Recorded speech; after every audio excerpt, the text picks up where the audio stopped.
परम सम्मानित आज के विदाई कार्यक्रम के मुख्य अतिथि महोदय एवं इस कार्यक्रम के अध्यक्ष महोदय तथा समस्त क्षेत्रीय जनता और हमारे गुरुजी आदरणीय उस्मानी गुरुजी जिनकी विदाई का कार्यक्रम में हम सभी उपस्थित हैं।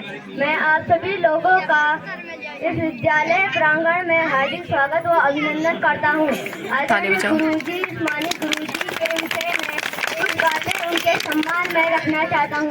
भले हमें कुछ ही समय हुआ है उनसे जुड़े हुए, लेकिन आदरणीय गुरुजी हमारे इस इलाके के लिए एक प्रेरणा जैसे बन गए हैं। उनके बारे में अनेक प्रेरणादायक कहानियाँ हैं। जैसे वे हमें बहुत ही सुंदर कहानियाँ सुनाते हैं, गीत गाते हैं, कक्षा में अध्याय पढ़ाते पढ़ाते कहानी किस्से सुनाते सुनाते गीत गाने लगते हैं। जब हम इस स्कूल में नहीं आए थे हम तब ऐसा उनके बारे में सुनते थे, लेकिन जब से सर हमें पढ़ा रहे हैं बहुत ही अच्छा लगता है। आपकी कहानियाँ बहुत ही प्रेरणादायक रोचक होती है। किताब पढ़ना उनकी कला है जो हम बच्चों को बहुत ही अच्छे ढंग से समझ आती है।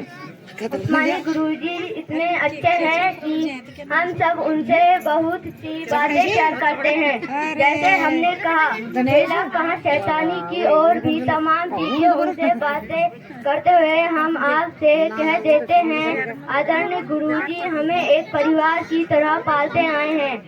अब जबकि उनकी विदाई हो रही है मन बहुत भारी हो रहा है।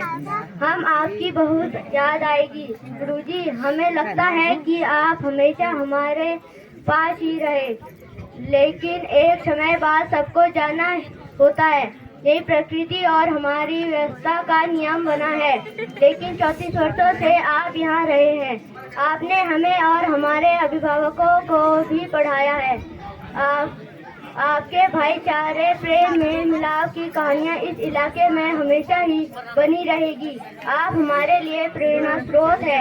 आप कभी भी भुलाए नहीं जा सकते हैं। आपका प्रेम हम पर बना रहेगा ऐसी उम्मीद करते हैं। आप जीवन में हमेशा खुश रहे। एक नए जीवन की शुरुआत आप करने जा रहे हैं। हमें हमेशा याद रखें और अपना आशीर्वाद देते रहें।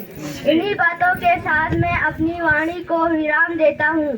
पुनः इस विद्यालय समारोह के माध्यम से हम सभी बच्चों की ओर से आदरणीय उस्मानी गुरुजी को शुभकामनाएं देता हूँ। धन्यवाद।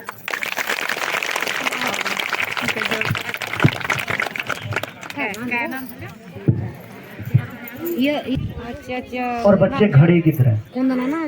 कुम्हार बाहर से चोट जरूर मारता है, लेकिन अंदर से हाथ का सहारा भी देता है। जब जब जरूरत होती है, अगर घड़े को नमूना अच्छा देना है, उसकी डिजाइन अच्छी देनी है, तो उसको चोट मारना बहुत जरूरी होता है।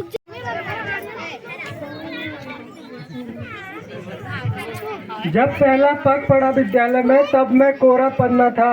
मुझे भी शिक्षा ग्रहण करके एक अच्छा इंसान बनना था।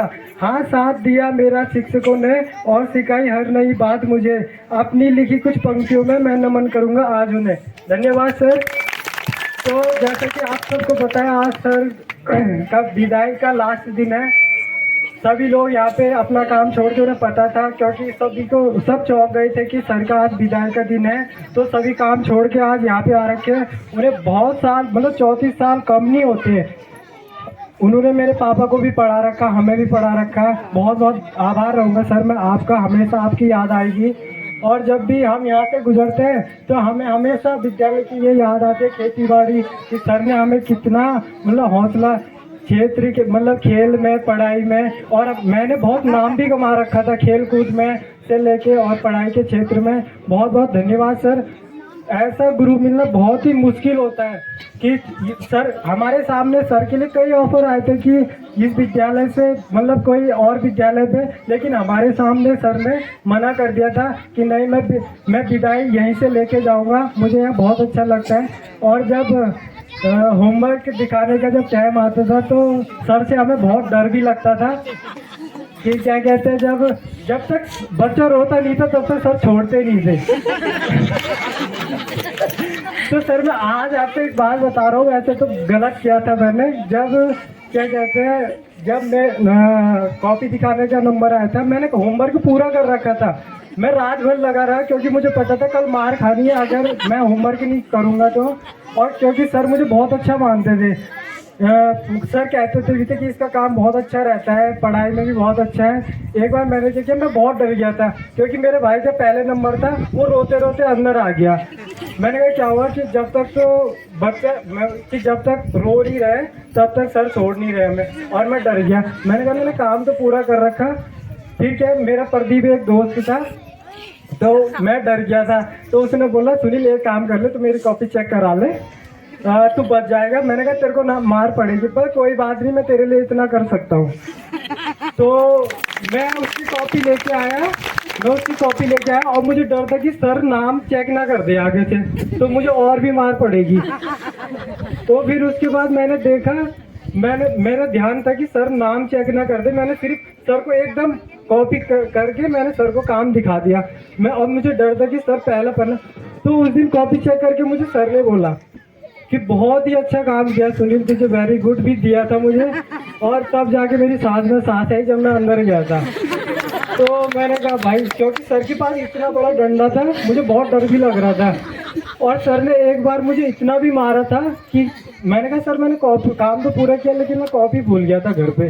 कि कैसे भूल गया, खाना भी भूलते हैं। फिर उसके बाद सर ने मुझे इतना मारा था, मैं रोया तो नहीं मैं। फिर सर ने मेरे भाई को पूछा ये रोता नहीं है क्या, कि सर नहीं रोता है ये। तो सर तो ठीक है तू जा। और फिर मेरे भाई का नंबर आया, मेरे भाई को 2-4 पढ़े, फिर उसके बाद वो रोते रोते अंदर चले गया कि जब तक कोई रोएगा नहीं तब तक मैं छोड़ूंगा नहीं। तो मतलब हम बुरा तो नहीं मानते थे इस बात का, क्योंकि हमें अच्छा लगता था कि सर हमें इतना, क्योंकि बच्चे को जब तक डांटोगे नहीं तब तक वो कभी आगे नहीं बढ़ सकता। और सर हमें इतना हौसला देते थे, हमें डर भी लगती थी। और एक टीचर के लिए सभी सब्जेक्ट पढ़ाना बहुत ही मुश्किल होता है। सर अकेला रहते थे, इंग्लिश हमें पढ़ा रखी, हिंदी, सामाजिक विज्ञान, सारा एक टीचर के लिए बहुत ही मुश्किल होता था। लेकिन हमें कभी एहसास नहीं दिलाने दिया। यहाँ पे सुनने को आ रहा था कि हाई स्कूल बनने वाला था, हमें बहुत खुशी हुई थी कि सर के साथ हमें पढ़ने को मिलेगा, लेकिन नहीं हो पाया, हमें बहुत दुख हुआ था।